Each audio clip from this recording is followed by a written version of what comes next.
So this video is about my unorthodox way of keeping my desktop system cool.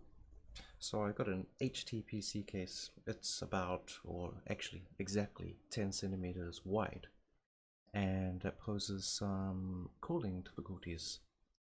So I got the dual axial GPU in there as well, which is not meant to fit in there, but a little bit of ingenuity made so. And yeah, it kind of just chokes the CPU.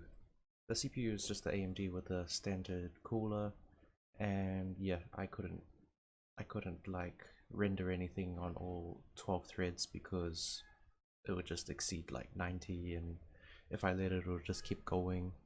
So what I did, what I normally had to do was just cut off some threads or cores or whatever. So what I decided to do was get a blower.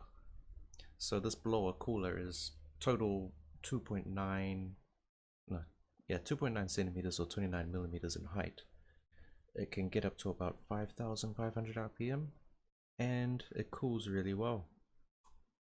Now the obvious solution would have been to get a blower style GPU, but I was a bit short on money, so I thought I'd just try this one out. I haven't really seen it in a desktop PC before, and the results are quite good, so stay tuned.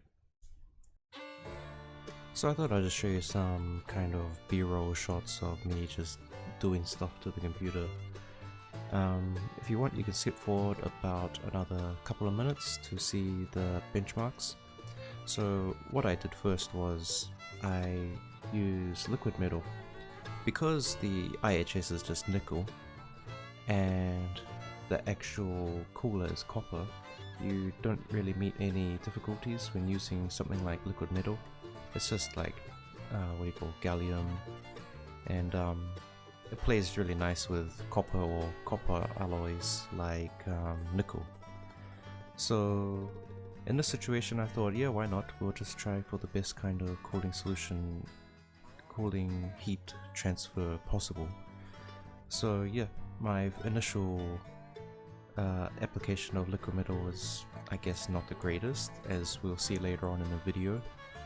But later on, about a few weeks down the track, I reapplied it, because if you don't, I guess it's still fine, but you may notice performance degradation, I suppose. What happens is the gallium or liquid metal just kind of forms a new alloy with the copper. It's harmless, pretty much. It'll stain the copper, but you in turn lose that heat conductivity,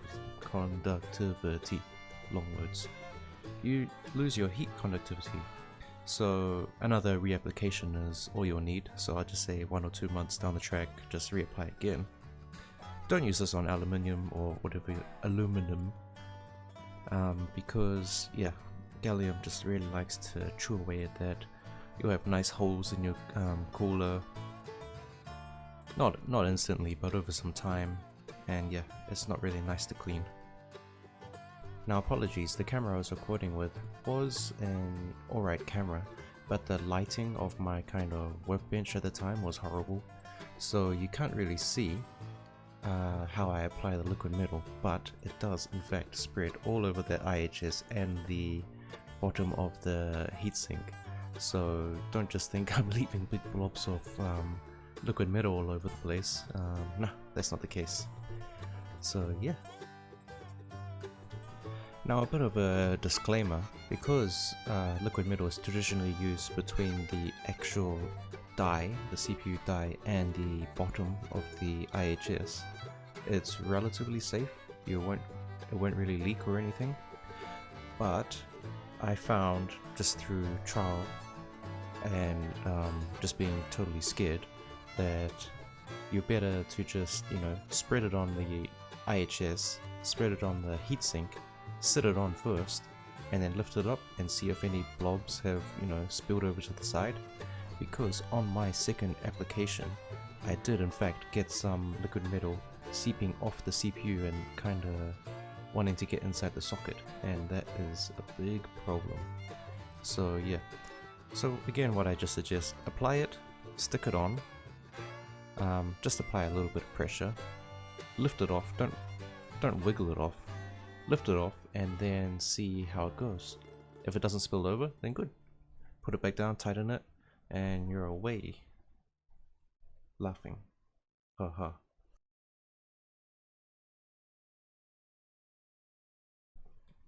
Now the reason why I like this copper heatsink is because copper is like really appealing to the eyes, and it's got that kind of heavy, expensive kind of feeling, but actually it's not really expensive. And compared to aluminium or aluminum, the cooling difference is not that very much. Like, still copper is a bit better, but I guess that's why manufacturers opt to use aluminium, because it's lighter, it's cheaper, and it still does a good job. But if heavy copper hunks of metal in your computer make you feel good, then yeah, go for it. It's really cool.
Alright, so the takeaway from this: is it good enough for daily use? And yes, of course it is. Even, you know, I set a fan curve so the fan only really ramps up at about 70 degrees, and most of your daily tasks you use on your computer will not reach that kind of temperature. If you start doing video editing, rendering, then of course it ramps right up. I've gotten a lot more overclocking headroom. I can push it to about 4 GHz and it still stays cool. The only time it's really, you know, really loud is when you actually render something.